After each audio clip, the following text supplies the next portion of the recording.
பேச பிடிக்கவில்லை என்றால் வெளிப்படையாக சொல்லிவிடு. எதுவுமே சொல்லாமல் என்னை அழ வைக்காதே.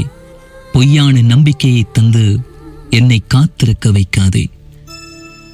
நீ பேச மாட்டாய் என்று தெரிந்தும் நொடிக்கொரு முறை உன் அழைப்பு வராதா என்று ஏக்கத்தோடு காத்திருப்பதுதான் கொடுமையாகவே இருக்கிறது.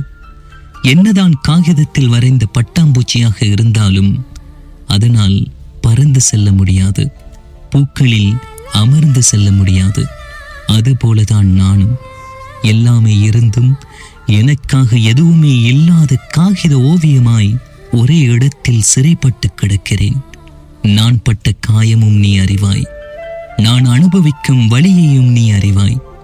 எனவே இனியும் தாமதப்படுத்தாதே, என் உணர்வை உதாசீனப்படுத்தாதே. எல்லாவற்றையும் தாங்கும் இதயம் என்னுடையது.